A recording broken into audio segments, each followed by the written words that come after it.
14-year-old Sumaya Abubakar sells used water bottles to help make money for her family. She says lack of funds is hindering her future dreams. I want to go to school and become a doctor in the future, but my parents say I can't go because there is no money.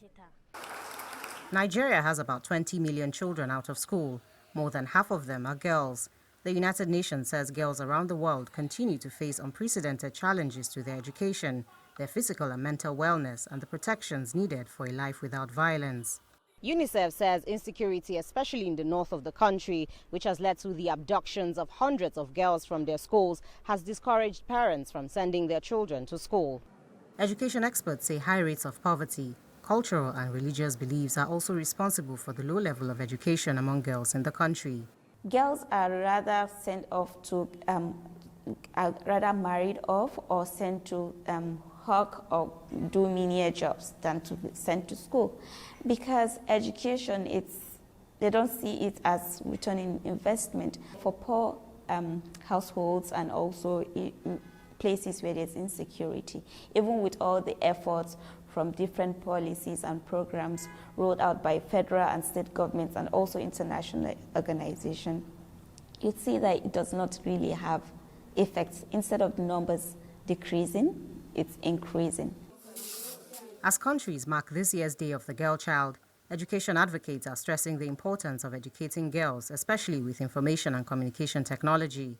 Experts say the government needs to reduce poverty rates, make information technology accessible to girls, particularly in rural areas, and also extend free education up to secondary school level if it must get the full potential of the girl child.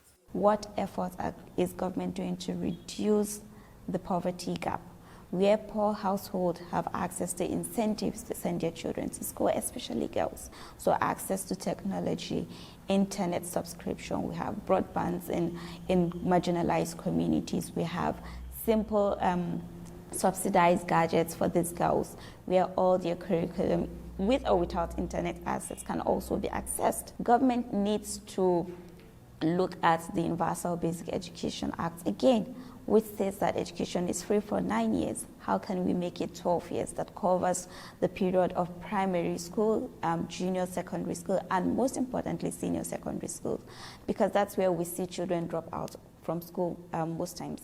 Nigeria's government says it is working to provide financial assistance in the form of scholarships for over 500,000 girls from the poorest households and give over 300,000 girls the opportunity to gain life skills and digital literacy through a partnership and $500 million funding from the World Bank.